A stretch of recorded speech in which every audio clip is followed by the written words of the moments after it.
حول ولا قوة إلا بالله العلي العظيم. بسم الله الرحمن الرحيم.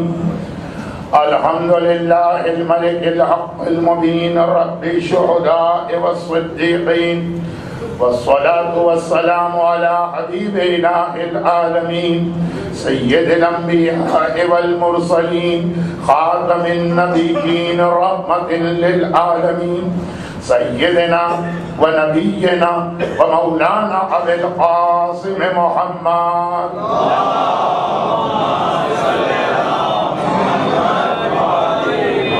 وآله الطيبين الطاهرين المعصومين المظلومين المنتجبين سيما على بقية الله في الأراضين وحجته على العالمين الإمام المنتظر والحجة الثاني عشر. اللهم عجل فرجه وقرب زمانه وكثر أنصاره وأهلك أعداءه ولعنة الدائمة على أعدائهم أجمعين. أما بعد فقد قال الله عز وجل في كتابه المبين وقرآنه المتين وقرآنه المجيد. بسم الله الرحمن الرحيم. ضرب الله مثلا للذين آمنوا امرأة فرعون إذ قالت رب ابن لي بيتا عندك في الجنة ونجني من فرعون وعمله ونجني من القوم الظالمين. وقال ومن الناس من يقول ربنا آتنا في الدنيا حسنة وما لهم في الآخرة من خلاق ومنهم من يقول ربنا آتنا في الدنيا حسنة وفي الآخرة حسنة وقنا عذاب النار.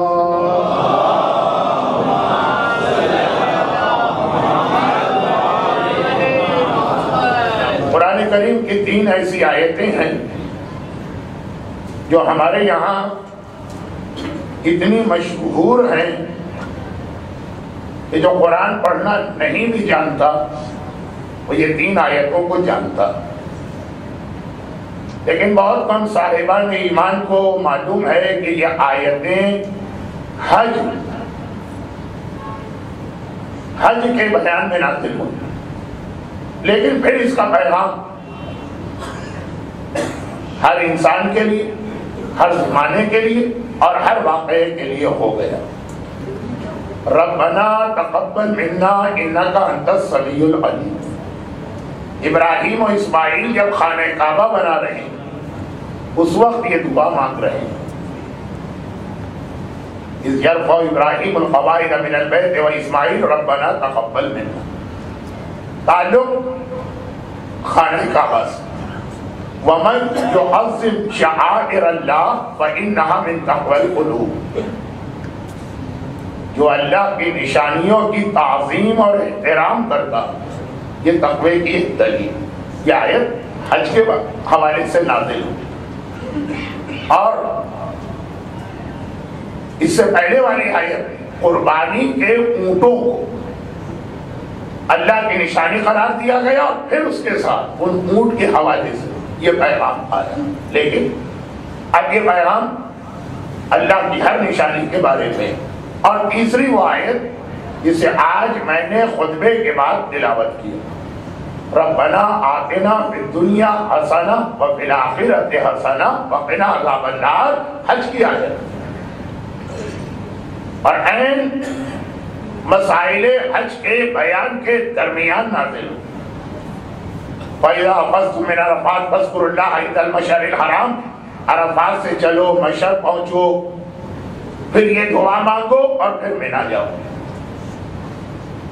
لیکن اس کا پیغام اب اتنا عام ہے شاید کسی کے ذہن میں بھی یہ خیال نہ آتا ہو کہ آیت تو خاص حاجی کے لیے نازل ہوئی. لیکن ہماری آج کی مجلس اس آیت کا حج سے کوئی تعلق نہیں، چونکہ 1435 ہجرہ یعنی 1435 ہجری کے عشرہ سجادیہ 21 محرم سے 30 محرم کی آج آخری مجلس. اس اعتبار سے ایک آدھ جملے میں آخری امام کا تذکرہ کرنا ہے اور یہ آیت اسی حوالے سے میں نے تلاوت کی. لیکن اس سے پہلے جو پہلی آیت تلاوت کی گئی اور پہلی مجلس سے آج آخری 10ویں مجلس تک اس کے پیغام کو ذرا مکمل کر دیا جائے. اللہ ایمان لانے والوں کے لیے ایک مثال پیش کر رہا ہے فرعون کی عورت کی. اس قالت رب ابنی لی بیتا، اے اللہ ایک گھر بنا دے عندک فی الجنہ، اپنے پاس جنت میں. اگر یہ وہی پیغام ہے جناب آسیہ کا جو مسلسل روایتوں میں مختلف انداز اور طریقوں سے بیان کیا گیا کہ انسان کا ہدف، انسان کا مقصد دنیا کا جو کام بھی کرے پہلے آخرت کو دیکھنا. چاہے ہم وہ مشہور حدیث کہ اللہ کے رسول مولائے متقیان کو بلا کے کہتے ہیں کہ اے علی، آج میرا دل چاہتا ہے کہ تمہیں ایک تحفہ، ایک گفٹ، ایک ہدیہ کروں. اب یہ ہمیں آپ کو سمجھانے کے لیے کائنات جن کے طفیل بنی اور جن کے صدقے میں چلی اور جن کی وجہ سے ہر ایک کو کائنات کی نعمت ملتی ہے، کہا کہ ایک ہدیہ. اے علی بتاؤ کیا لوگے؟ 6,000 نہیں 6 لاکھ 600,000 6 لاکھ گوسفند، 6 لاکھ دینار، 6 لاکھ نصیحت کے کلمے. اب اگر یہ چوائس آپ کے سامنے رکھا جاتا تو آپ ہی بتائیے کہ آپ کا فیصلہ کیا ہوگا؟ مولائے متقیان ارشاد فرماتے یا رسول اللہ، یہ بھیڑ بکریاں اور یہ سونا چاندی لے کے میں کیا کروں؟ جنہیں ان کی حقیقت پتہ چل جائے.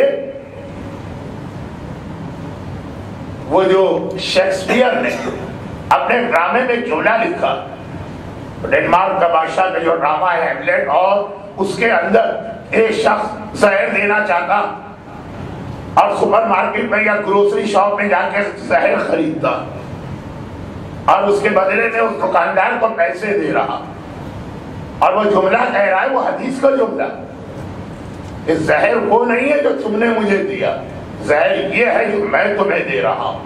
یہ ڈالر، یہ پاؤنڈ، یہ درہم، یہ دینار، یہ سونا، یہ چاندی. لیکن کچھ زیادہ ہی مایوسی والی حدیثیں آپ کے سامنے میں نے پڑھ دی 10 دن میں. تو مولائے متقیان یا امامت کا مزاج، یا رسول اللہ یہ جانور لے کے کیا کروں گا اور یہ درہم و دینار کیا حیثیت رکھتے ہیں؟ یاد ہوگا نا فضا کا واقعہ، ایک اشارہ کیا، زمین پھٹی اور سونے کا دریا بہتا ہوا فضا کو نظر آ رہا ہے، مجھے تو نصیحت کا کلمہ چاہیے. پیغمبر نے کہا 6 لاکھ کلمے تو بہت زیادہ، میں مختصر کر کے 6 چیزوں میں انہیں جمع کر دیتا ہوں.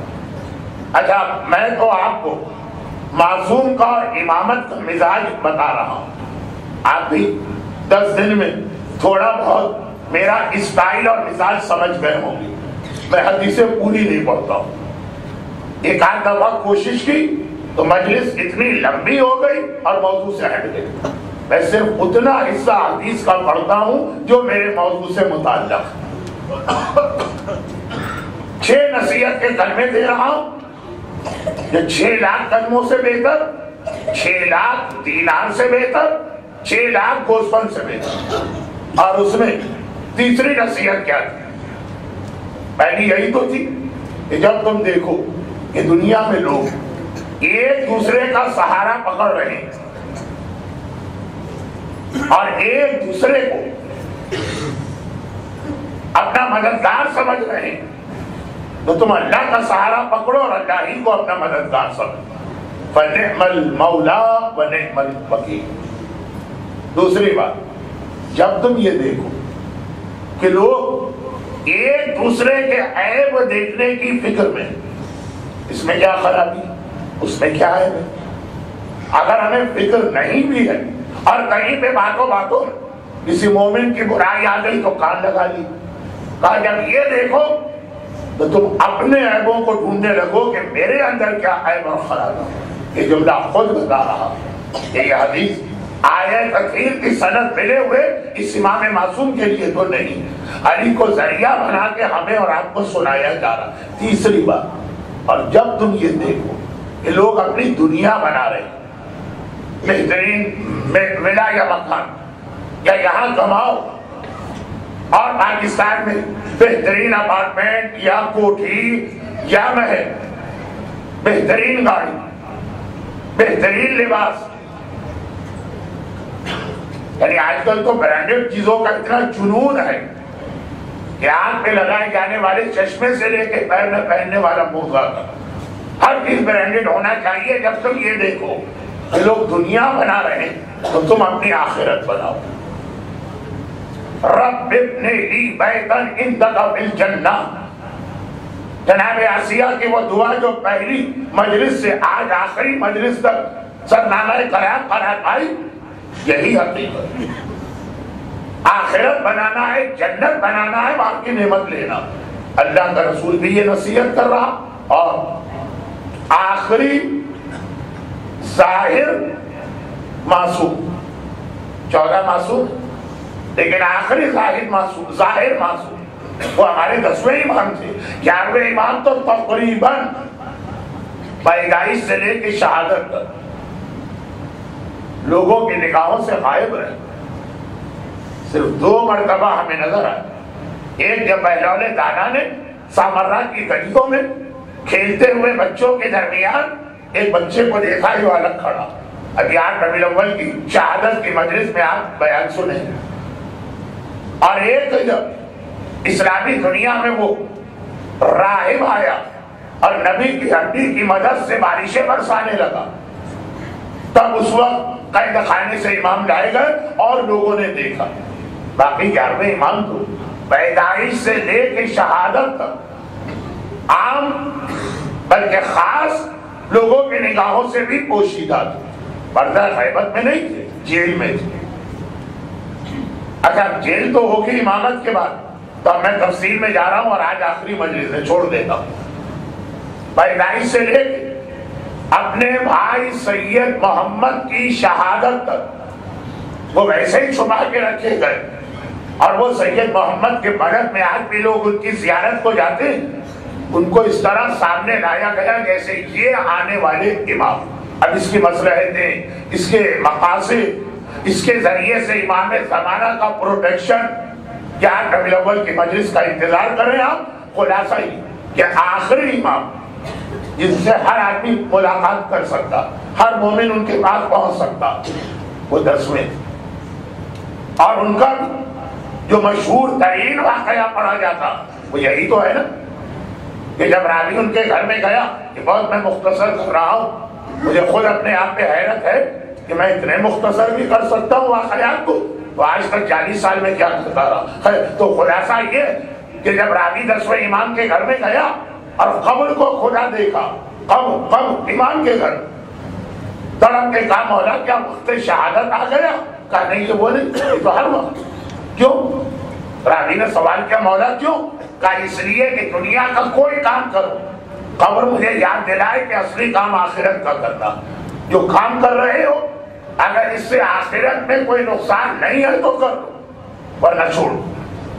اب یہ وہی رب ابن لی بیتن عندک فی الجنہ، قرآن میں تو صرف آسیہ کی خواہش گھر کے بارے میں آئی، لیکن 10واں امام اس دعا کو کتنا وسیع کر گیا۔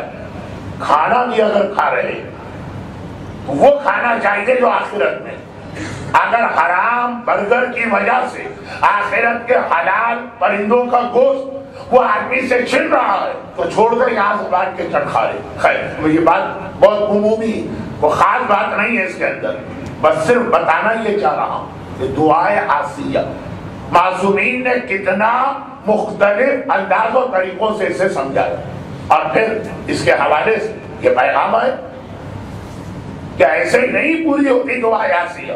آخرت کی نعمتوں کی قیمت دینا پڑتی, اسے خریدنا پڑتا. لفظ خرید و فروخت قرآن میں آیا ہے دین کے حوالے سے. ان اللہ اشتری من المؤمنین انفسهم واموالهم بان لهم الجنہ. اللہ نے صاحبان ایمان سے ان کا مال خریدا ہے جنت کے بدلے. خرید و فروخت, جنت کی خرید و فروخت اور نفس خریدا.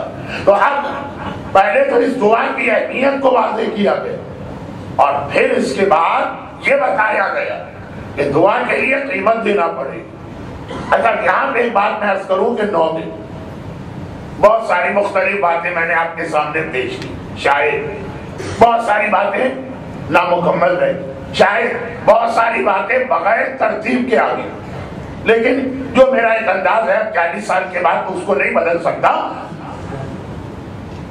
اس کے حوالے سے چھوٹی سی گزارش کرتا ہے اور وہ یہ ہے کہ بعض چیزیں ایسی جو اس سال کی 9 مجالس میں بھی آئیں جنت کے قریب ہے. بعض چیزیں ایسی جس کو انجام دینے میں آدمی کو بڑی زحمت ہوتی ہے. ٹھیک ہے, اس کا اجر, ریوارڈ, ثواب, بدلہ بہت اچھا ہوتا, لیکن زحمت ہوتی. وہ اگر آدمی کام نہ کرے تو ذرا سمجھ میں آتا. لیکن بعض تو اتنے آسان عمل ہے اور اس کا بدلہ اور اس کا ریوارڈ اتنا بڑا, اسے بھی اگر کوئی نہ کرے. مثلا قیامت کے دن 8 یا 10, روایت میں 10 گروہ ہیں. بعض مصلحتوں سے میں نے صرف 8 کا بیان کیا, 2 کا بیان نہیں کیا. البتہ جو میری کینیڈا کی یا امریکہ کی یا کراچی کی مجلس ہے اس میں پوری 10 باتیں, اور یہ روایت مناظر الاخرہ کے بھی درمیان میں آئی, کتاب میں بھی موجود ہے. لیکن اب وہاں پہ 2 سوال پیدا ہوتے ہیں. پہلا سوال تو اب مذاق کا ہے کہ واقعا وہ بھی صحیح ہے, لیکن اس کا جواب نہیں دوں گا.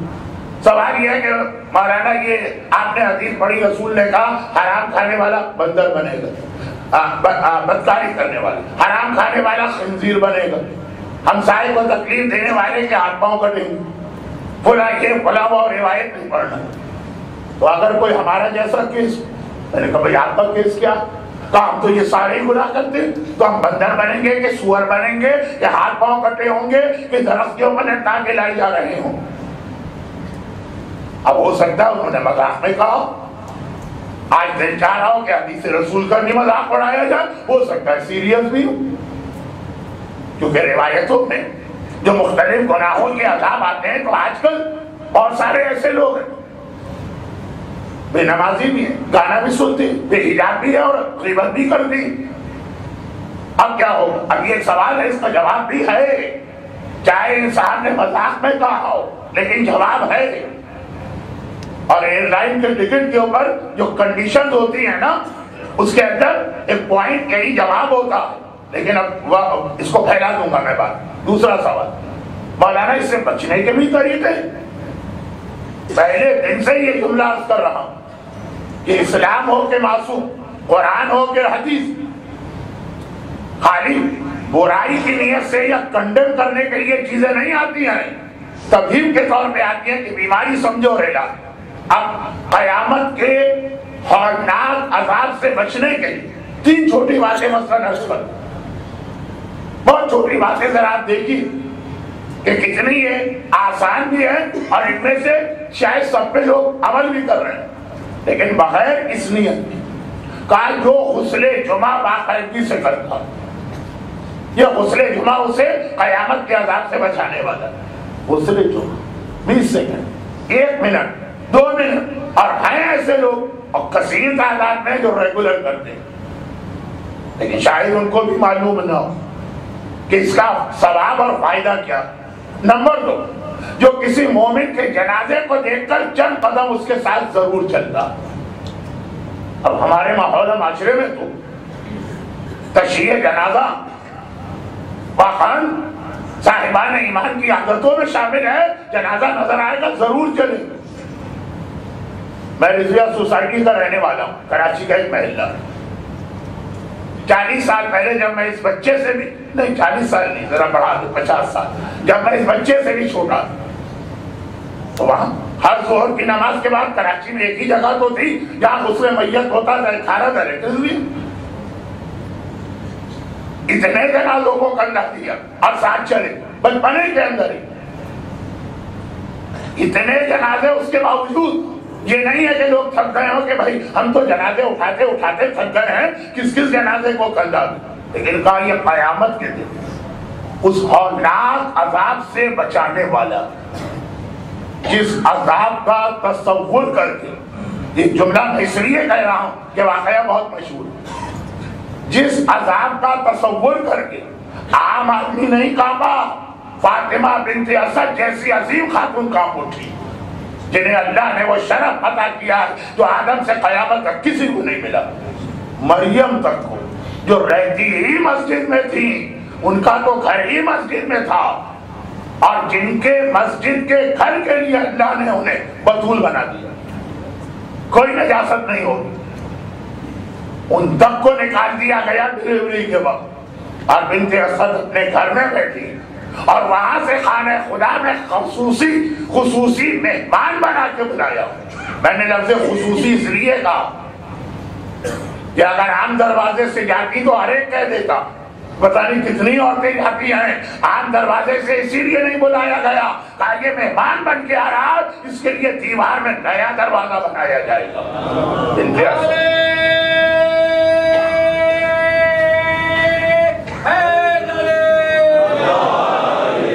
علی قصیم جنت و نار کی ماں، حسنین جوانان جنت کے سردار کی دادی، زہرا سیدہ نساء عالمین کی ساس، شفیع المذنبین رسول خدا کی ماں جیسی مہربان چچی، قیامت کا عذاب یاد کر کے رو دی، خاص پیغمبر سے سفارش کی عذاب قیامت سے بچنے کی، وہ قیامت کا عذاب، غسل جمعہ، تشبیہ جنازہ، اور ماہ رمضان میں 3 مرتبہ دعائے جوشن کبھی پڑھی جاتی، لیکن ذہن متوجہ نہیں ہے کہ اس کے ہم کو کیا فائدے ملیں گے۔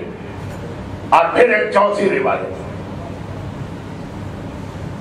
جس کے اندر ڈائریکٹ نہیں انڈائریکٹ طریقے سے معصوم نے بتایا، فرمایا کہ 3 ایسے نیکی کرنے والے ہیں، اللہ قیامت کے دن انہیں قبر سے اٹھا کر فوراً اپنے عرش کے سائے میں جگہ دے، یوم لا ظل الا ظلہ۔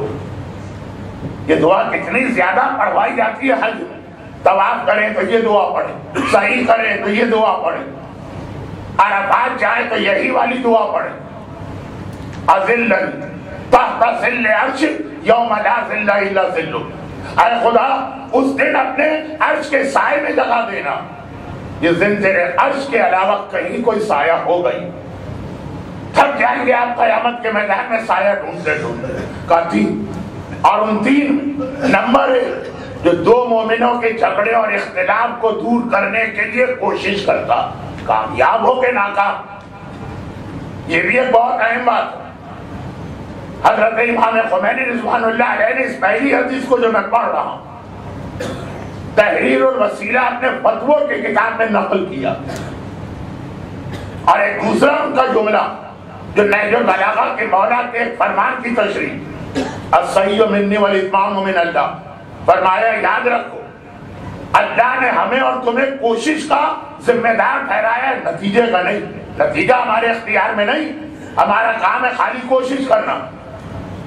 یہ اس لیے بھی کہہ رہا ہوں کہ آج بعض والدین بھی پریشان ہوتے ہیں، مولانا جب سے یہ بچہ پیدا ہوا بالغ ہونے تک، اور دنیاوی اعتبار سے 16 17 سال 18 سال کا بچہ بالغ مانا جائے، 14 15 سال کی بچی بالغ مانی جائے، چاہے شریعت کچھ کہتی ہے، تو اس کے بڑے ہونے تک پوری توجہ، پوری کوشش کی، ایک ایک چیز اسے سکھائی، اس کی خاطر اپنے آپ کو بدل لیا، پورے گھر کے ماحول کو بدل لیا، پھر بھی یہ بگڑنے لگا، اب بگڑنے لگا، پریشان ہے، ٹینشن ہے، راتوں کی نیند اڑ جاتی ہے، خبردار یہ جملہ دل میں نہ آنے پائے کہ دنیا کیا کہے. یہ عمل دنیا کے لیے کیا ہے کہ اللہ کے لیے کیا؟ ربنا تقبل منا انک انت السمیع العلیم. آج کی مجلس میں سب سے پہلے یہ آیت تلاوت کی گئی. اللہ کے لیے عمل ہوتا، دنیا کے لیے نہیں. تو اس کی تو پرواہ نہ کر. یہ لوگ کہیں گے اتنا نمازی باپ، اس کا بیٹا شرابی بن گیا. ہماری توہین ہونے دے. توہین دنیا کے لیے یہ عمل کیا ہی نہیں ہے. یہ بہت اہم ایک مسئلہ ہے نا ریاکاری کا، مگر اس کے بہت سارے پہلو آنکھوں سے دماغ سے اوجھل ہو جاتے ہیں. مجھے اب تک یاد ہے کہ جب میں نے اپنے ابتدائی بلوغ ایک مسئلہ لکھ کے آیت اللہ العظمی آقا خوئی کو بھیجا، اس وقت ان کی مرضی یہ تھی، تو اس کا ایک تو فقہی جواب آیا. پھر اس کے ساتھ ان کو اندازہ ہو گیا کہ کسی بچے نے مسئلہ لکھا. فار یور کائنڈ انفارمیشن، میں بھی کبھی بچہ رہ چکا ہوں. اتنا سیریس میری مجلسیں ہوتی ہیں کہ لوگ سمجھتے ہیں کہ اسی داڑھی مونچھ کے ساتھ میں پیدا ہوا سفید بالوں کے ساتھ. لیکن اندازہ ہو گیا تو مرجع جواب ٹو دا پوائنٹ دیتا، لیکن اس کے بعد ایک نصیحت دی. اور وہ سوال وہی تھا جو بہت زیادہ کیا جاتا. یہ بچے جو ابھی ابھی بالغ ہوئے، مولانا ہمیں پتا ہے کہ داڑھی رکھنا واجب اور داڑھی کا منڈوانا حرام، ایٹ لیسٹ مردوں کے. عورتوں کو پرمیشن ہے. تو خلاصہ یہ ہے کہ یہ ہمیں معلوم ہے کہ داڑھی منڈوانا حرام.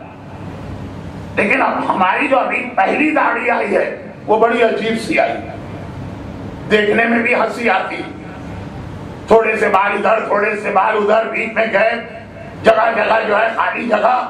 ہم ایک بار اس لیے شیو کر رہے ہیں کہ مشہور یہ ہے کہ اگر شیو کر لو تو داڑھی کے بعد بڑے باقاعدہ اور خوبصورت سے آتے ہیں.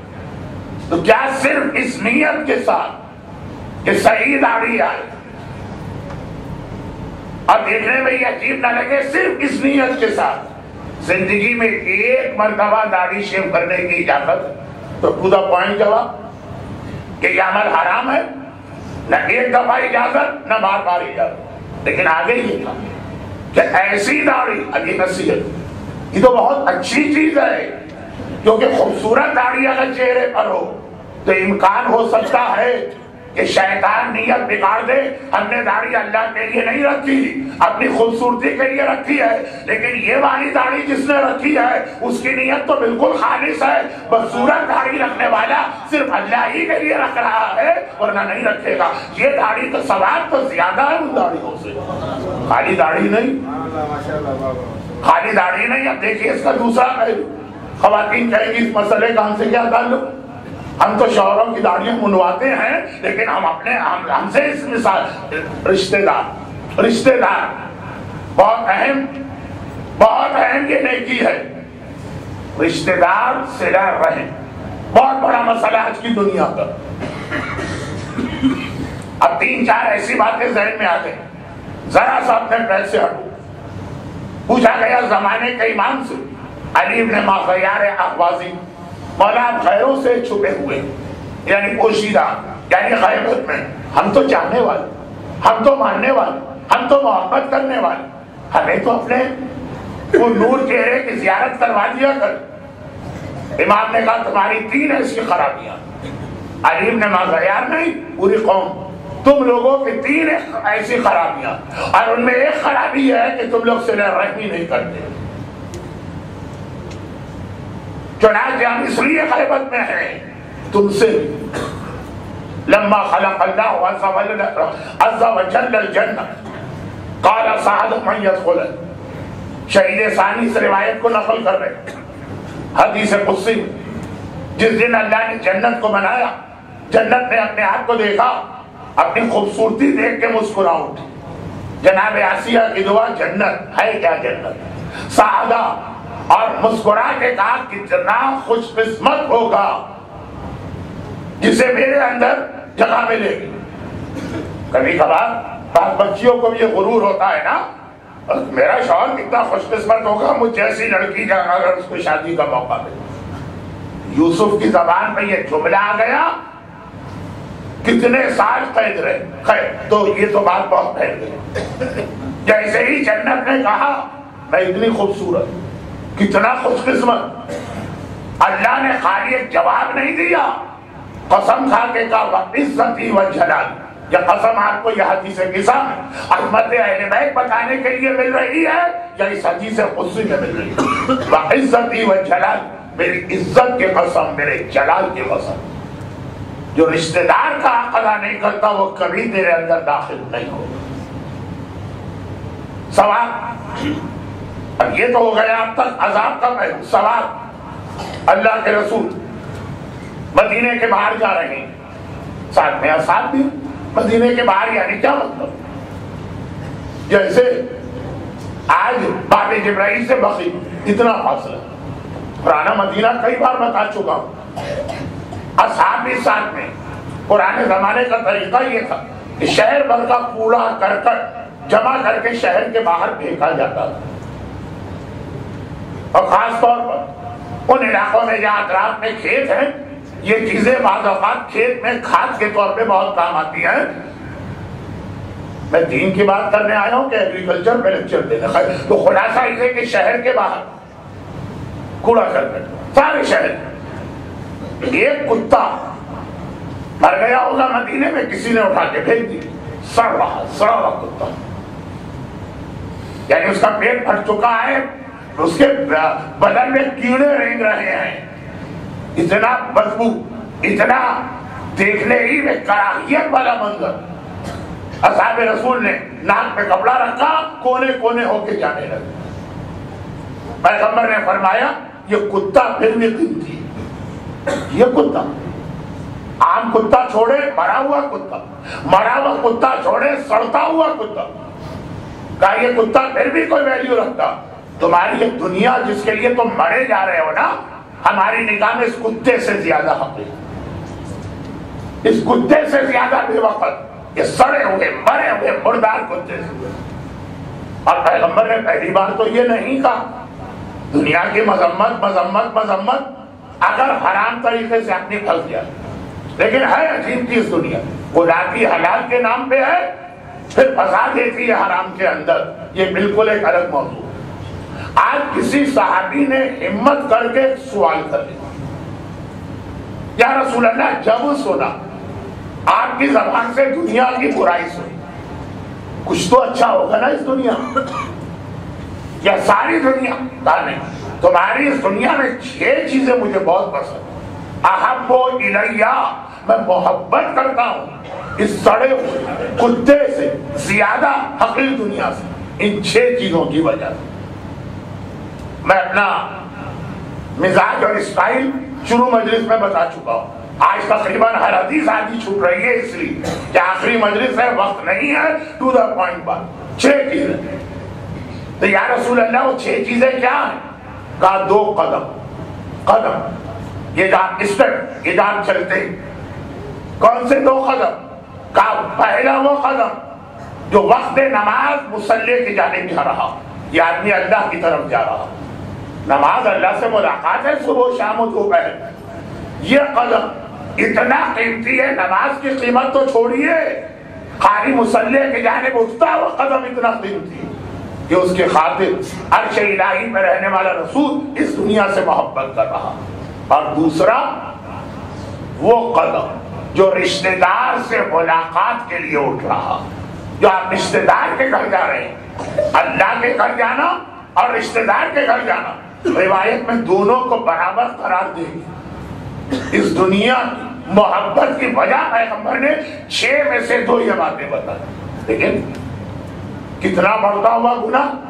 اور آخری زمانے کی ایک علامت نشانی یہ بھی ہے نا, بھائی بھائی سے ملاقات کو تیار نہیں ہو, ذرا ذرا سی بات پہ خونی رشتہ داروں فتنہ و فساد ہوں گی. بلکہ اسی حوالے سے 2 دن مجلس آئے کہ میراث کی تقسیم کا گناہ اسی لیے بہت بڑا.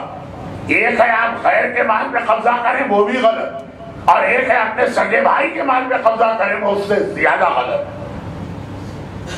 لیکن آج کی مجلس کو ایک منزل تک پہنچانا, لیکن صلہ رحمی میں پھر ایک سوال پلٹ کے کیا جاتا، اور وہ بھی میں پوچھ چکا ہوں اپنے مرضی سے۔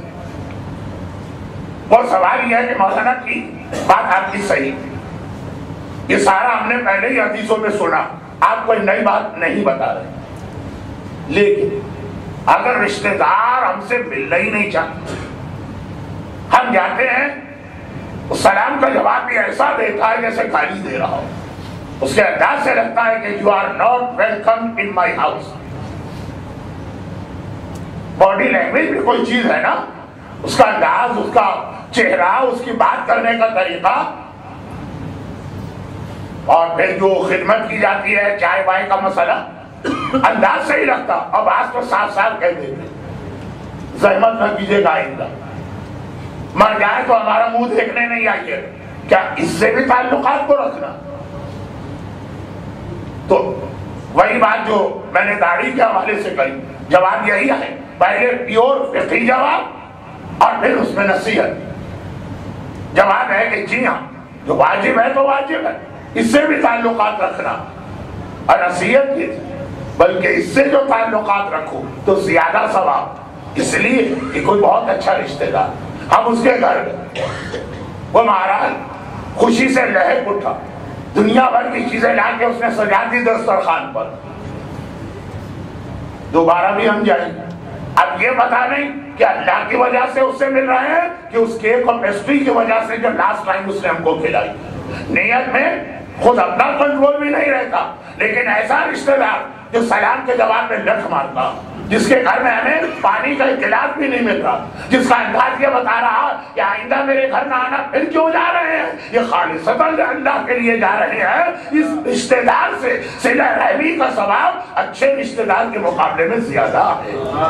نیت خالص، نیت خالص۔ تو وہ جو مسئلہ چل رہا کہ خالص نیت تربیت اولاد میں بھی آنا چاہیے، اس میں شرمندہ نہیں ہونا کہ ہم نے اپنی بیٹی کو اتنا اتنا اتنا حجاب کا پیغام بھی دیا، تربیت بھی دی، بچپنے سے اسے حجاب سکھایا، ذرا بڑی ہوئی تو اتنا بے حجاب گھر سے باہر نکلتی ہے، پورے معاشرے میں ہماری توہین ہو رہی۔ یہ اگر حجاب معاشرے کے لیے پہنایا تھا تو کمپلین صحیح، اور اگر اللہ کے لیے پہنایا ہے، ہم نے اپنے بیٹے کو اس طرح مدرسے میں پہلے دن سے داخل کروایا، اب 18-20 سال کا ہوا شراب پی رہا، کیا کہیں گے لوگ؟ اگر اس لیے مدرسے میں داخل کرایا کہ لوگ کیا کہیں گے، اپنی ساری عبادتوں میں پانی پھیر رہے، صرف کام اللہ کے لیے جب کرنا ہے تو الصحیح منی والاتمام من اللہ، امام خمینی کا جملہ کہ نتیجہ تمہارے ہاتھ میں ہے ہی نہیں، اور اللہ تم سے پوچھے گا ہی نہیں کہ نتیجہ کیا، اللہ سے پوچھے گا تم نے کوشش کی، بچی کو حجاب کی کوشش کی ہے، وہ محجوبہ بنی کہ نہیں بنی، یہ تمہارا مسئلہ نہیں، it's none of your business. قیامت میں شاید انگریزی بھی چلے تو خیر، اللہ کہے گا یہ تمہارا مسئلہ نہیں۔ بچہ شرابی بن گیا، یہ تمہارا مسئلہ نہیں، تم نے کوشش کی تھی اسے نمازی بنانے کی، وہ ختم بات۔ اور بات کہاں سے چل؟ کل کی مجلس کا جواب میں دے رہا ہوں، جواب نہیں اس کا حل۔ 4 ایسی نیکیاں جن کا ثواب، قیامت کے اس عذاب سے بچنا، 3 آ گئی، چوتھی وہ روایت 2 مومنوں میں صلح کی کوشش، کامیابی نہیں ہوئی، نہ اس نے بات سنی نہ اس نے بات سنی، بلکہ اس صلح کے نتیجے میں یہ بھی ناراض ہے وہ بھی ناراض ہے، کوئی بات نہیں، یہ تو ہم نے اس لیے کیا کہ قیامت کے دن اللہ کے عرش کے سائے میں جگہ ملے، وہ تو مل گئی جگہ، یہ راضی ہو کہ ناراض۔ نمبر 2، یہ بھی ایک بہت بڑی نیکی ہے، لیکن اپنی جگہ پوری مجلس یہ نیکی کا بیان چاہتا ہے، اور دربار معصومین میں جو باقاعدہ مجمع آتا ہے تو ضرورت نہیں ہے مجھے اس تفسیر میں جانے کے، خالی روایت کے الفاظ۔ اور ذرا سا ایسی روایتیں جب میں پڑھتا ہوں نا تو ان امام کا نام بھی لیتا ہوں، کیوں؟ اس لیے کہ ان معصومین کی حدیثیں بہت کم مشہور ہیں۔ یہ روایت باب الحوائج امام موسی کاظم علیہ الصلوۃ والسلام، تھوڑا سا آگے آ جائیے، آج میں تھوڑا سا آگے آ جائیے،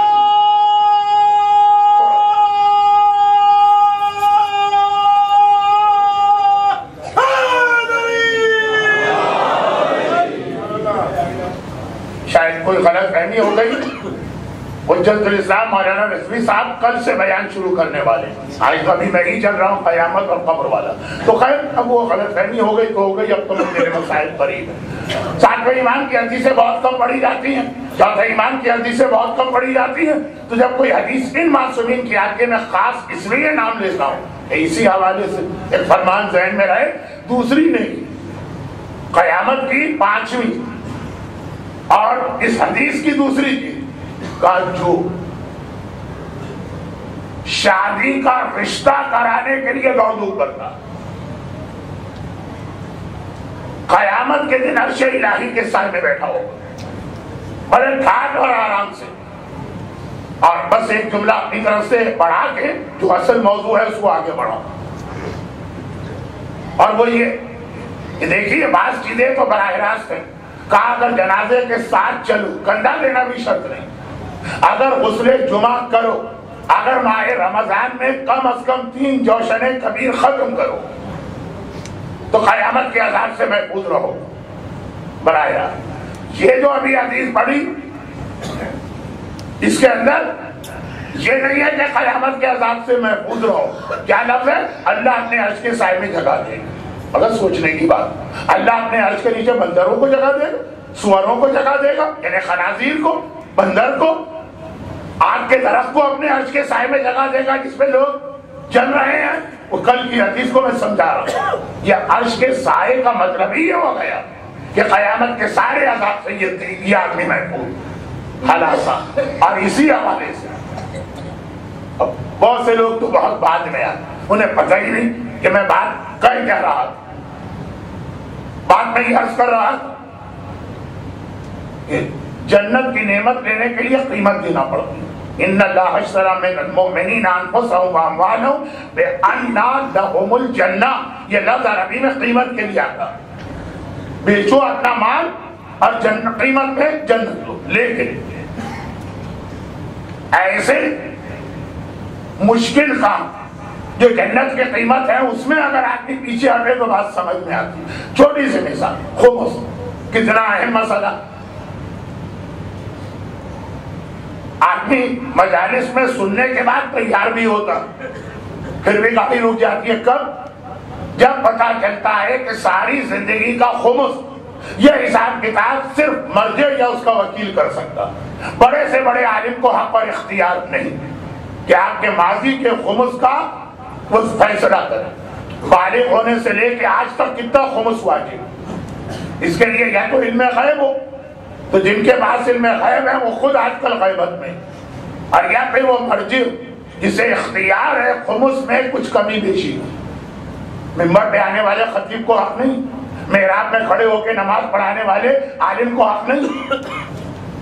اب اگر ہم نے دیکھا کہ خمس کا مسئلہ سن کے بھی آدمی ٹھنڈا پڑ گئے, ذرا سمجھ میں آتا کہ سامنے والے عالم کے پاس اگر اس کا حل ہوتا تو بہت آسان تک گئے اور مسئلہ حل کرائے. اب مرجع کے پاس, یا چلے مرجع کے پاس اتنا وقت کہاں ہوگا, ان کے وکیل کے پاس سارا حساب کتاب یہ زحمت والا عمل لگتا ہے. چنانچہ بہت سے لوگ یہاں تک غلطی کر رہے ہیں کہ آج سے خمس دینا شروع کر دیا, آئندہ بالکل ٹھیک ہے, پیچھے والے ماضی کے خمس پہ توجہ بھی نہیں. لیکن بات سمجھ میں آتی, جس مسئلے کا حل ایک چھوٹا سا جملہ اور اس میں بھی آدمی غافل ہو تو اس کی ایک ہی وجہ سمجھ میں آ رہی, شریعت کی حقارت. کوئی اہمیت ہی نہیں ہے مسائل شریعت. مولا یہ حدیث بہت مشہور, مولا آپ بدکاری کرنے والے کو بھی کافر نہیں کہتے, بے نمازی کو کافر کہتے. آخر کیوں؟ یہ سوال کیا گیا امام سے. اتنا بڑا گناہ لوگوں کی عزت و ناموس سے کوئی کھیلتا پھرے. آپ عذاب بتاتے ہیں اور خرابی بتاتے ہیں, کبھی اس کو کافر نہیں کہتے. اور لیکن بے نمازی کو آپ سیدھا سیدھا لفظ کافر. کئی بار عرض کر چکا ہوں کہ اس سے مراد وہ کافر نہیں ہے جو نجس ہوتا, لیکن بہرحال اتنا قریب ہے کہ امام اتنا زیادہ اس کو کافر کہنے لگے کہ سوال آ گیا. کہا ہاں وجہ وہ جو بدکاری کرتا یا شراب پیتا، وہ جو اتنا بڑا گناہ کر رہا، وہ اس لذت اور مزے کی خاطر کر رہا کہ وجہ سمجھ میں آ رہی، تو بے نمازی جو نماز چھوڑا یہ کس لیے چھوڑا؟ صرف اس لیے کہ نماز اس کی نگاہ میں بہت حقیر ہے، کوئی اہمیت ہی نہیں، پڑھو پڑھو نہ پڑھو نہ پڑھو۔ تو جو نماز کو اپنے باڈی لینگویج اور عمل سے حقیر کر رہا وہ یقیناً کافر۔ تو اب بڑے بڑے مسئلے، خمس کا ماضی کا حساب بہت لمبا، دیات کا مسئلہ بہت لمبا، وہ حل نہ کر پا رہا ایک آدمی، یعنی کر سکتا ہے لیکن ٹائم نہیں دے رہا، سمجھ میں آ رہا، وصیت، اور خاص طور پر صرف ایک جملہ، باقی تو کل سے حجت الاسلام مولانا سید محمد رضوی صاحب تشریف لا رہے ہیں، جو میں نے کہا کہ ان کی اسپیشلٹی ہے یہ سارے موضوعات،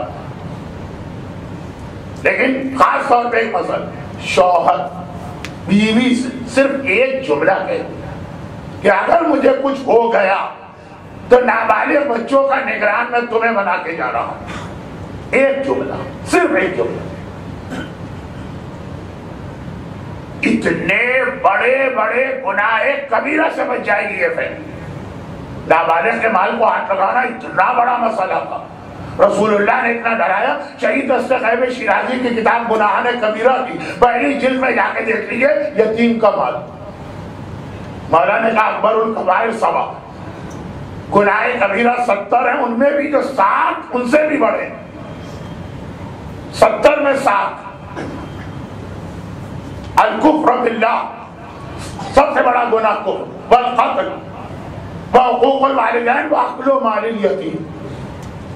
خالی کبیرہ گناہ نہیں ہے، اس روایت میں شراب کا نام نہیں، اس روایت میں زنا کا نام نہیں، اس روایت کے اندر اور بڑے بڑے گناہ نہیں، اکل مال الیتیم۔ اتنا ڈرایا رسول اللہ نے کہ بیچارے یتیم مرنے لگے۔ بعض اوقات کسی کے حق میں آپ فائدہ پہنچانے جائیں وہ اس کے لیے نقصان ہوتا ہے، جیسے اللہ نے اسماعیل کے زمزم کا پانی جاری کیا، اسماعیل کے فائدے کے لیے نا، اتنا پانی آ گیا کہ ہاجرہ ڈر گئی میری میرا بیٹا ڈوب کے مر جائے گا، گھبرا کے کہا زم زم اسٹاپ اسٹاپ، رک جا رک جا۔ خالی قیامت میں انگریزی نہیں چلا رہا ہوں، 4000 سال پہلے بھی انگریزی چلا دی میں، زم زم رک جا رک جا۔ یہ کیوں کہا؟ پانی کا نام ہی زمزم بن گیا، رک جا رک جا۔ اتنا پانی آیا کہ اسماعیل کے ڈوبنے کا خطرہ ہو گیا۔ یہ رحمت خدا کی کثرت، یتیم کو اس کا حق دلوانے کے لیے پیغمبر نے بار بار کہا یتیم کے مال میں سے ایک پینی یا ایک پیسہ لینا۔ لوگ گھبرا گئے، دکاندار یتیم کے ہاتھ میں روٹی بیچنے کو تیار نہیں، اور خدا نہ خواستہ کچھ قیمت میں کمی زیادتی ہو گئی، ٹیکسی والا یتیم کو ٹیکسی میں بٹھانے کو تیار نہیں، خدا نہ خواستہ کرائے میں کچھ اونچ نیچ ہو گئی۔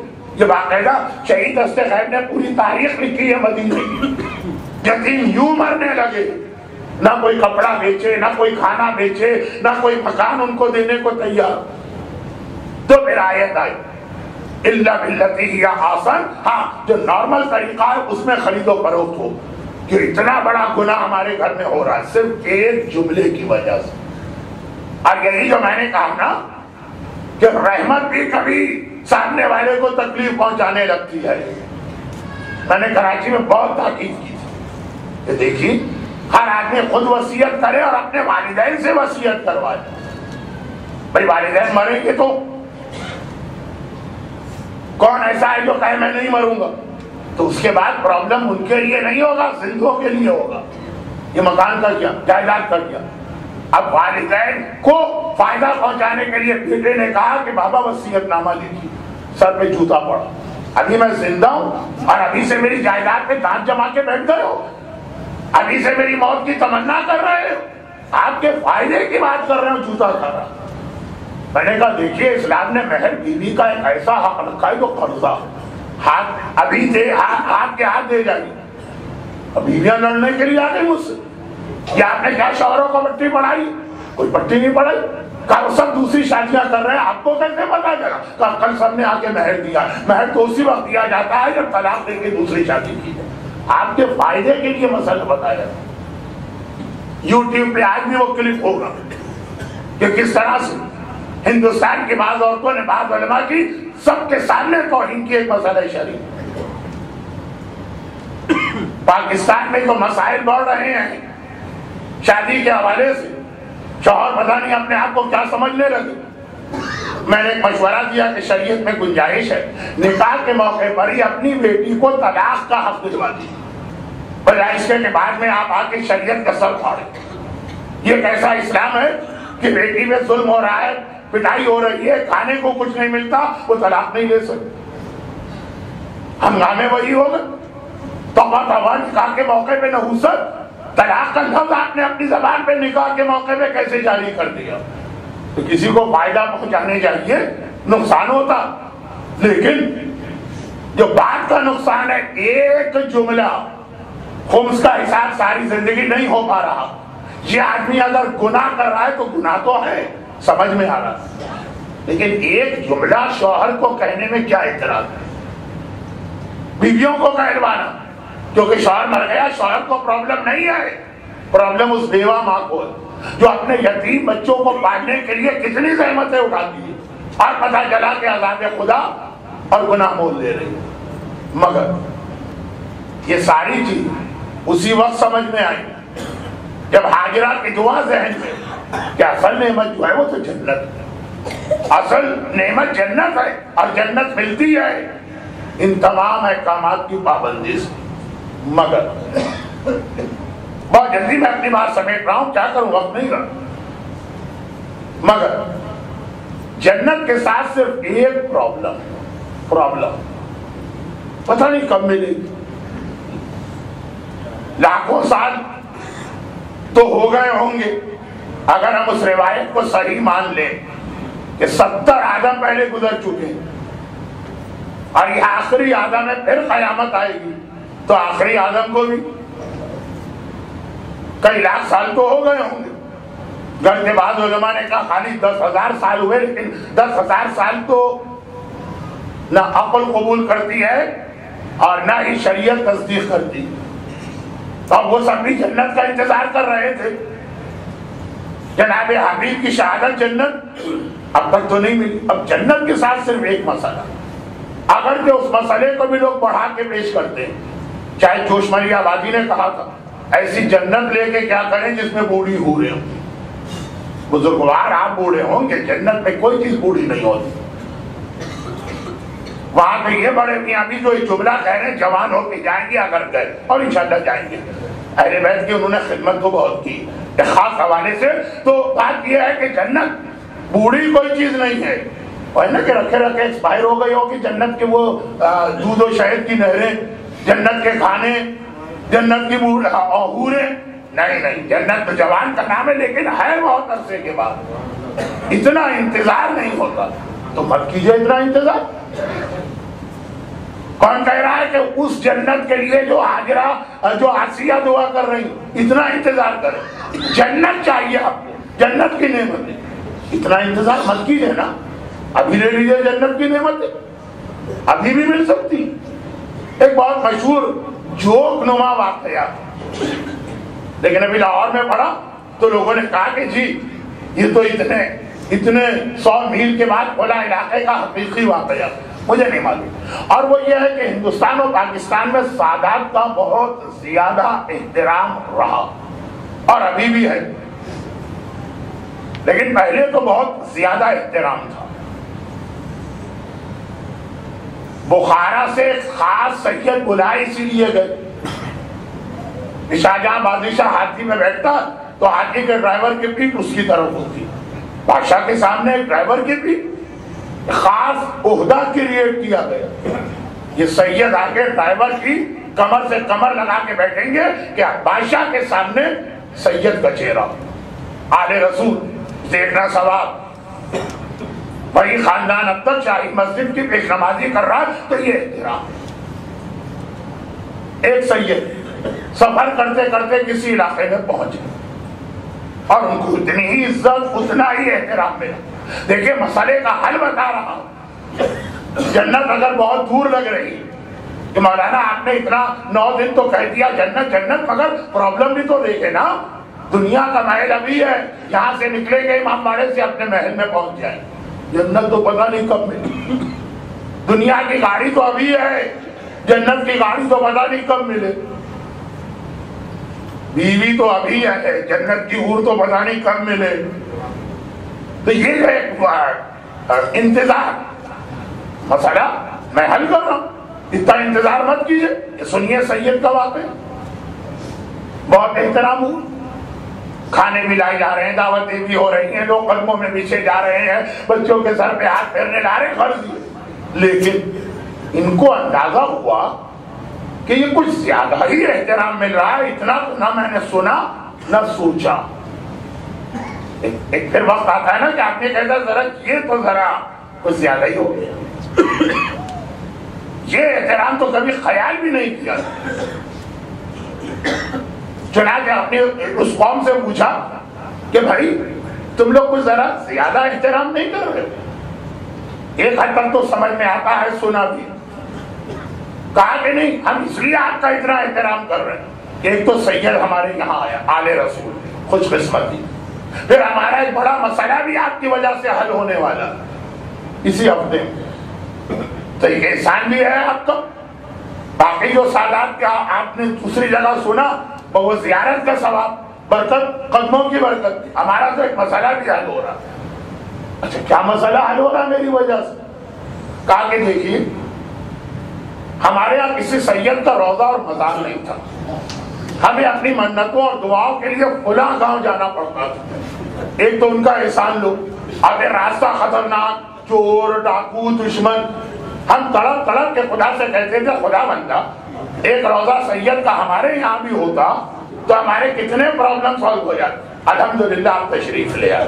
بس اسی ہفتے میں ہم آپ کی گردن کاٹ کے آپ کا شاندار روضہ بنانے والے تھے. ہمارا مسئلہ یہی حل ہو جائے. ہمیں کہیں جانے کی اور انتظار کی ضرورت نہیں ہوگی. یہی میری مجلس عشرہ سجادیہ کی آخری مجلس کا آخری حصہ یہی کہ جنت بہت دور ہے. اس لیے بھی اگر کچھ لوگ گھبرا رہے ہیں تو مت اتنا انتظار کیجیے. آپ کا مسئلہ یہی حل ہو سکتا. دنیا کو جنت بنا لیں. دنیا کیسے جنت بنے؟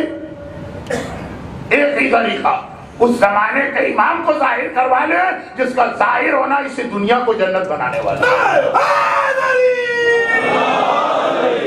کیا چاہیے آپ کو جنت میں؟ جوانی چاہیے. چوتھے امام نے حبابہ کی جوانی پلٹائی. زمانے کا امام آئے گا ہر ایک کو جوانی ملے. کیا چاہیے آپ کو؟ مرض سے نجات. چوتھے امام نے سفیدی کے داغ والے مریض کو ٹھیک کیا. زمانے کے امام کو آنے دیجیے. اس دنیا کے اندر سے ہر بیماری ختم ہو رہی. لیکن ڈاکٹر بھوکوں نہیں مرے. کوئی ایسا نہیں ہے کہ وہ سب پہ احسان کرتے کرتے ان پہ ظلم ہو جائے. کیا چاہیے آپ کو؟ جنت جیسے محل ویسے ہی شاندار محل یہاں ملیں گے. انتظار کریں. جس چوتھے امام آم سے پانی کو یاقوت سرخ، زمرد سبز، سفید موتی بنا دیا، اس کا بیٹا وارث آنے دیجئے. آپ دیکھیے گا کہ دنیا جو ہے قدم قدم، یہ روایت ہے مومن چلے گا. دنیا اپنی نعمتیں زمین کے اندر سے اگنے گی اور اس کے پیروں کے سامنے بچھائے گی. آپ کے سارے مسئلے حل انکلوڈنگ جو روزانہ خبریں آتی ہیں. آج اتنے شہید ہو گئے، آج اتنے جوانوں کے لاشیں گرے، آج اتنے صاحبان ایمان کے گھر جلے. یہ سارے مسئلے حل اگر امام آ جائے. اور امام فوراً حاصل. ایک نہیں کئی روایتوں کا جملہ کہ انتظار امام ہم کر رہے ہیں اپنی غلطی اور حماقت کی وجہ. اور حدیث ہے کہ یہ جو قرآن نے کہا نا یہ امام زمانہ کے لیے کہا. یہ ربنا آتنا فی الدنیا حسنہ وفی الآخرۃ حسنہ وقنا عذاب النار. آسیہ کے زمانے میں یہ نہیں تھا. وہ دنیا لینے جا رہی ہے آخرت نکل رہی ہے، وہ آخرت لینے جا رہی ہے دنیا چھوٹ رہی ہے. آسیہ کے سامنے آپشن تھا یہ لو یا وہ لو. معصومین کے زمانے میں یہ نہیں تھا. اگر یزید سے رہ کے گورنری لینا ہے تو قتل حسین میں شریک ہونا پڑے گا. اور اگر حسین کا احترام کرنا ہے تو اپنے سارے عہدے کو حر کی طرح سے قربان کرنا پڑے گا. یہ چوائس تاریخ اس عالم میں کبھی نہیں رہا کہ دونوں ملے. یا یہ لو تو وہ چھوڑو، وہ لو تو یہ چھوڑو. یہ صرف ایک امام معصوم ہے جس کو ظاہر ہونے دیجئے. ربنا آتنا فی الدنیا حسنہ، دنیا کی بھی بیسٹ چیزیں آپ کو ملیں گی، وفی الآخرۃ حسنہ، اور آخرت کی بھی بہترین چیزیں آپ کو ملیں گی. ظہور امام زمانہ بلند تر سلوات.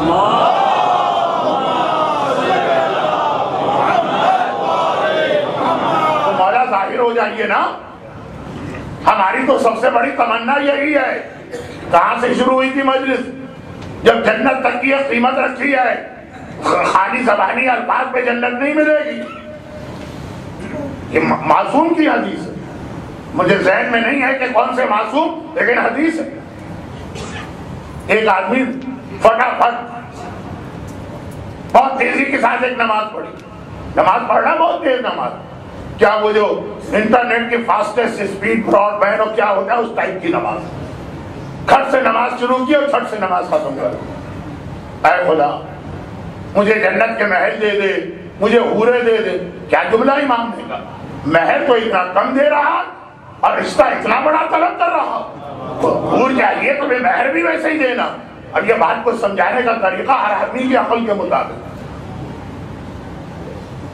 اگر امام آپ نے کہا مولا آ جائیے نا، تو اس طرح زبانی کہنے سے کوئی تھوڑی آئیں گے.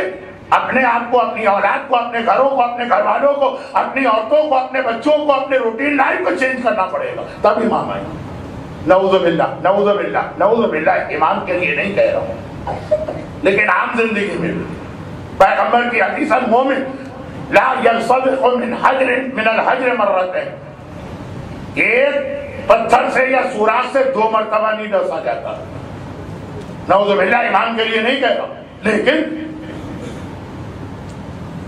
کربلا کا واقعہ دیکھو، بلایا تو اس وقت بھی کتنے جوش و خروش، اور ہر آدمی مومن بن کے تڑپ تڑپ کے بلا رہا.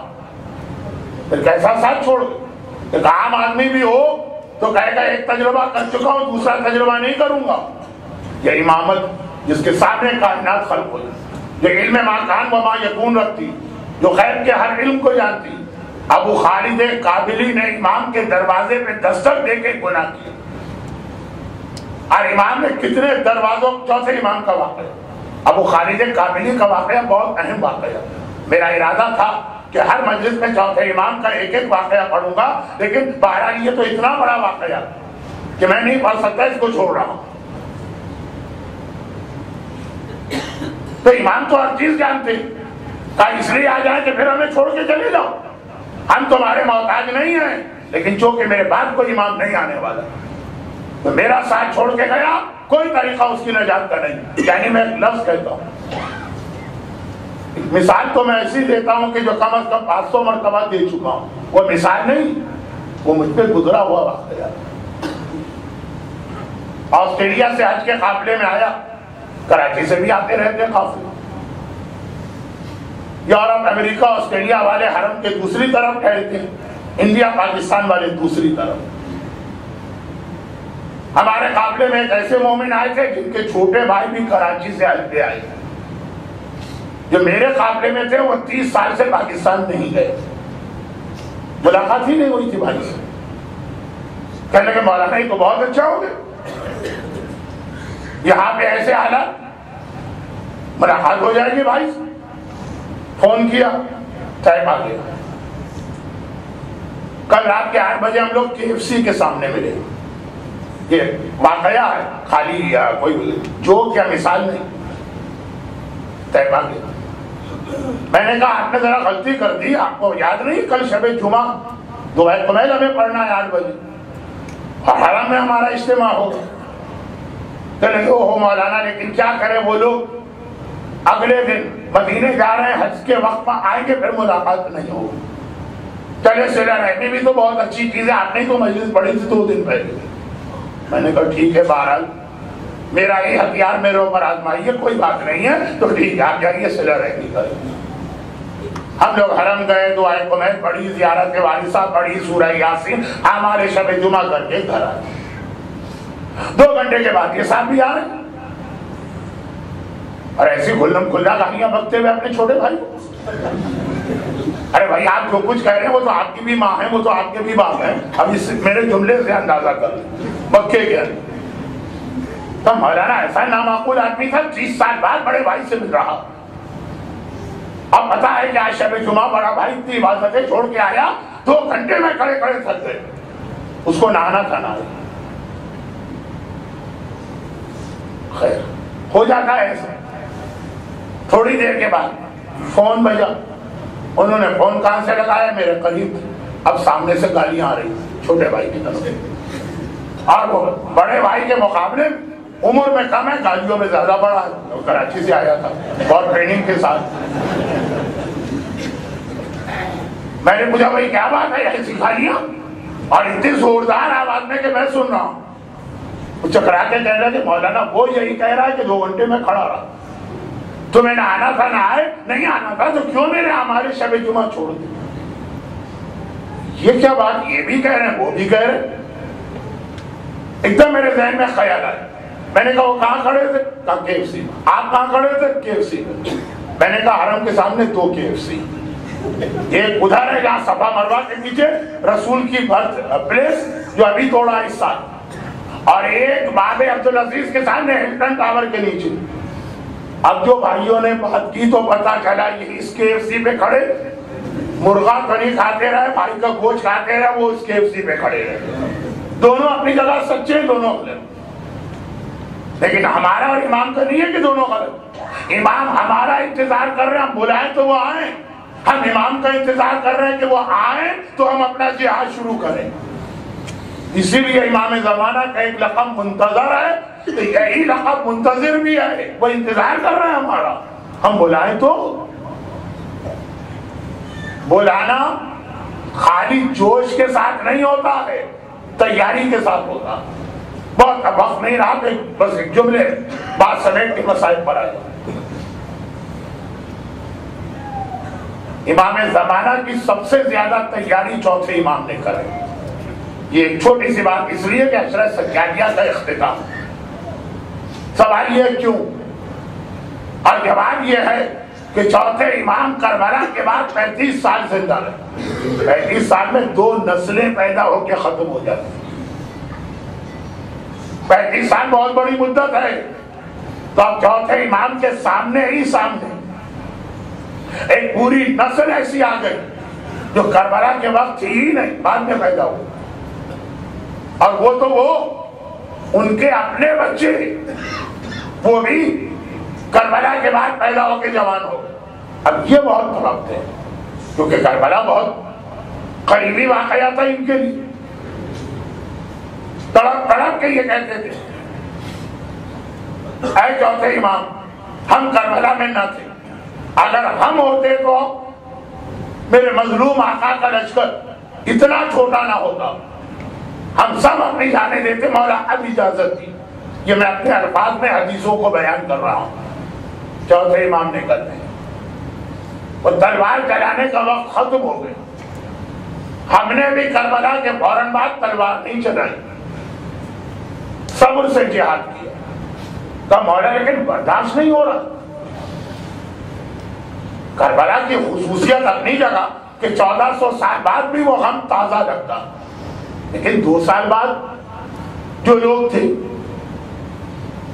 اور جب یہ سنتے ہیں اکبر، اصغر، عباس، قاسم، شہزادی کی چادر، برداشت نہیں ہوتا۔ تو مولا ہم صبر کریں اور یہ ظالموں سے کوئی بدلہ نہیں لیا جائے گا؟ امام نے کہا نہیں، السلام علیکم یا سار اللہ وابن سارے، اللہ میرے بابا کے خون کا انتقام لے گا، لیکن وہ میرے نسل کے آخری امام کے ساتھ۔ اب یہ تڑپ کے کہتے تو مولا وہ آخری امام کب آئے؟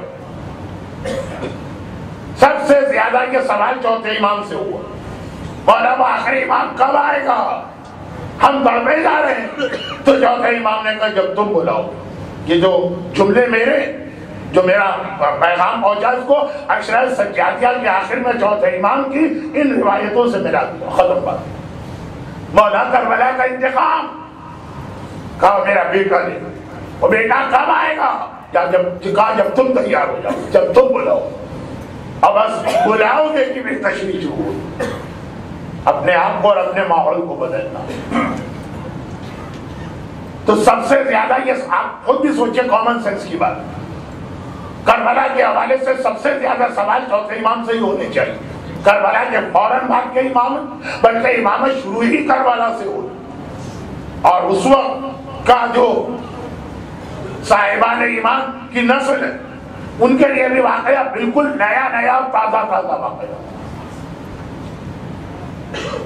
کا مانا برداشت نہیں ہوتا, کا برداشت نہیں ہوتا تو اپنے آپ کو بدلو اور میرے بیٹے کو بلاؤ. ہم نے وہ ظلم برداشت کی, وہ ظلم برداشت کی, تم سوچ بھی نہیں سکتے. آج کی رات ماہ سفر شروع ہو چکا, یا شب یکم سفر یا شب دو سفر, اور تمام تاریخوں میں لکھا یہ وہ تاریخ ہے کہ جب اہل حرم شام میں داخل ہوا. یہ داخلہ شام کی تاریخ 20واں بھی ہے امام کا, اور داخلہ شام کی تاریخ. چوتھا امام کہہ رہا ہم نے تو وہ مناظر برداشت کی تم سوچ بھی نہیں سکتے. اگر یہ نہیں ہے کہ وہ سب معاف ہو گئے, انتقام لیا جائے, اس کو بلاؤ, اس کی تیاری کرو. اور اس جملے سے انشاءاللہ آئندہ جب آپ کی خدمت کروں گا تو بات کو اسی جملے سے آگے بڑھاؤں. فی الحال جیسا کہ 2 دن میں نے عرض کیا, سب سے زیادہ جو چوتھا امام رویا تو الشام الشام الشام کرے. یہ قافلہ شام میں داخل ہو رہا. کون سا قافلہ؟ محمد کی نواسی, علی اور فاطمہ کی بیٹیوں کا, حسین کے اہل حرم. بس ایک ہی روایت اس وقت پڑھ رہا ہوں, جو بھی راوی ہو, مومن ہو کہ غیر مومن ہو, کا فرزند رسول, جو شام میں اس قافلے کے وقت تھے, انہوں نے ایک عجیب بات نقل کی. آج کی تاریخ یہ قافلہ شام میں داخل ہوا.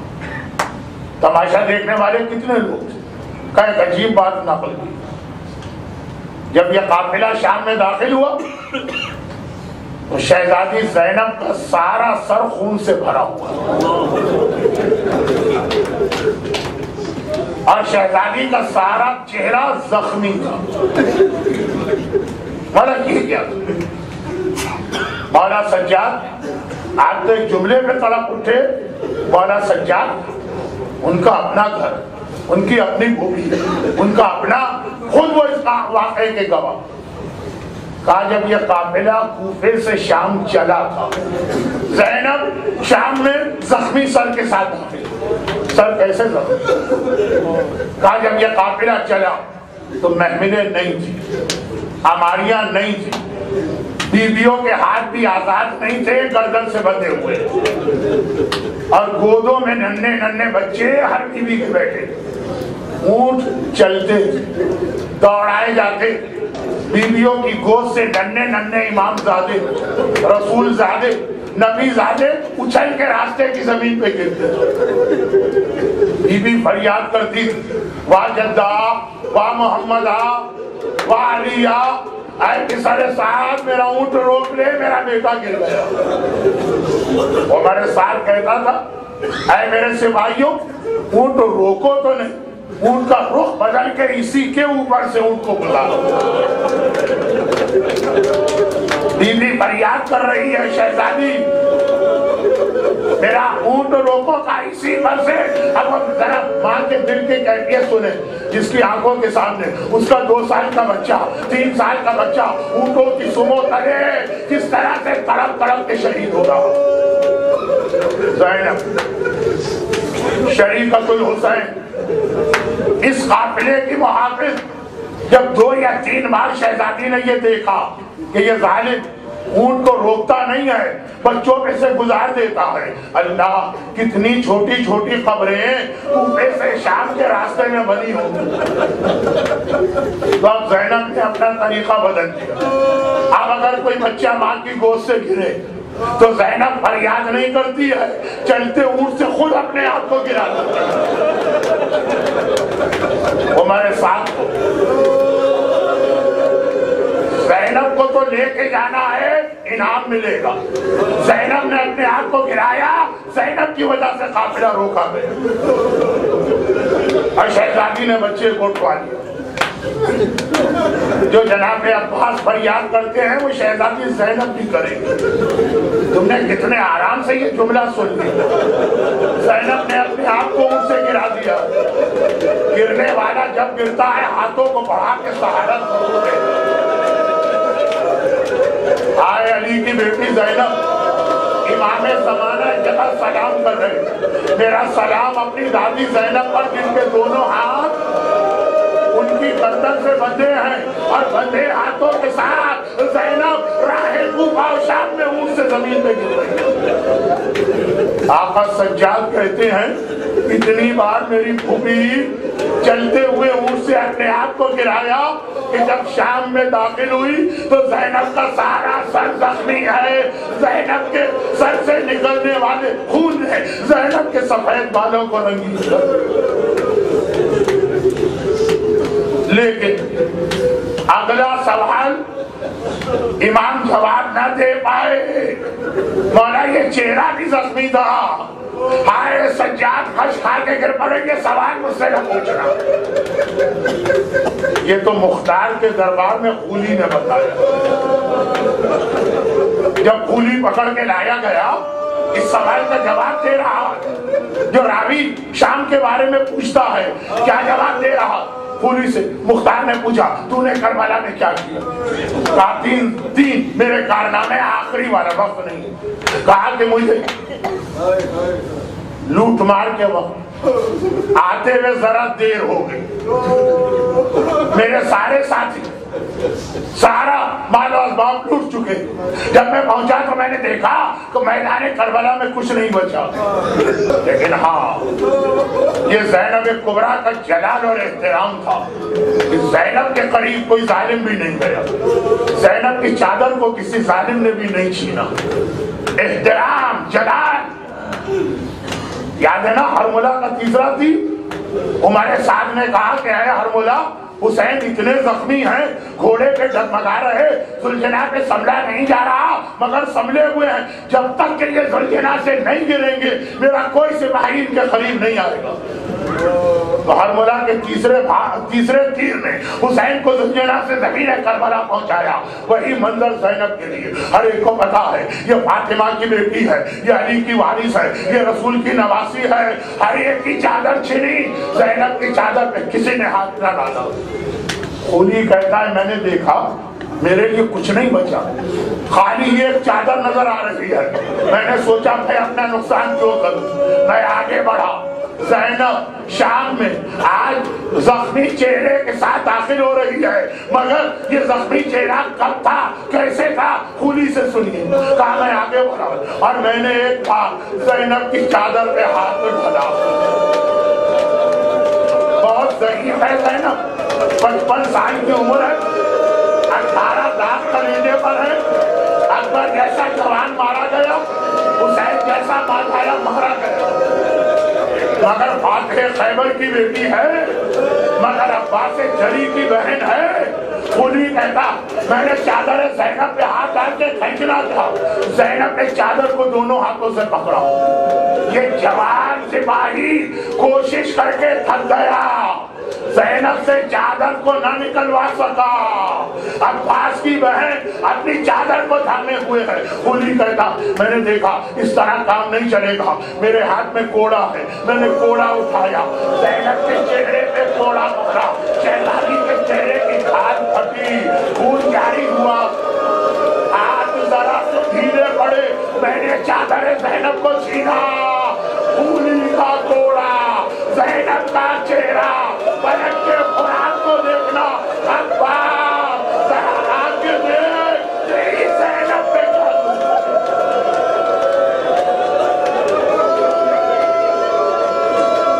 اجرکم اللہ. پروردگارا وارث فاطمہ دختر علی شریفۃ الحسین سجاد کی پھوپھی زینب کبریٰ کی مصائب اور امتحان کا وقت.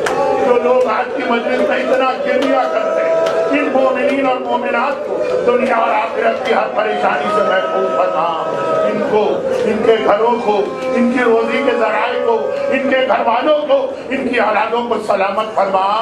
دنیا بھر کے مومنین، خاص طور پر ملک پاکستان، شہر کراچی کے صاحبان ایمان کی مال، عزت، جان اور اولاد کی حفاظت فرما۔ ام المصائب کے مسائل پر گریہ کرنے والوں کی ساری حوائج شرعیہ کو پورا فرما۔ غم حسین کے سوا ہمیں کوئی غم نہ دے۔ خدا بندہ ہمارے مرحومین کی مغفرت فرما، بیماروں کو شفا کاملہ عطا فرما، جو بے روزگار ہیں ان کی اس پریشانی کو دور فرما، جن کی بیٹیاں شادی کے قابل ہیں پروردگارا، تمام باپ اور ماں جو اس مسئلے میں پریشان ہیں ان کی اس پریشانی کو دور فرما۔ خداوند صاحبان اولاد کو اولاد کے ہر صدمے سے محفوظ فرما، مگر کربلا کی ماؤں کی طرح اگر تیرے دین کو ضرورت پڑے تو ہمیں اپنی اولاد قربان کرنے کا جذبہ عطا فرما۔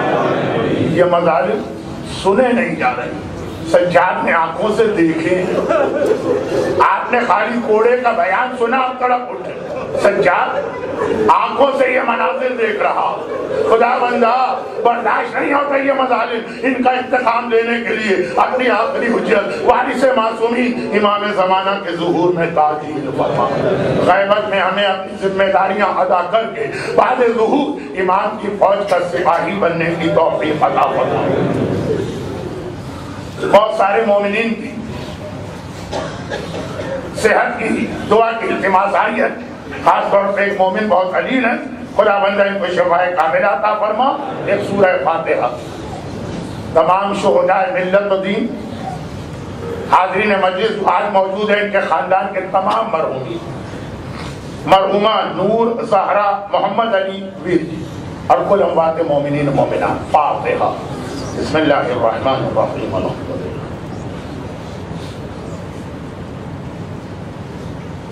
صراط الذین انعمت علیہم غیر المغضوب علیہم ولا الضالین۔ ماتم حسین۔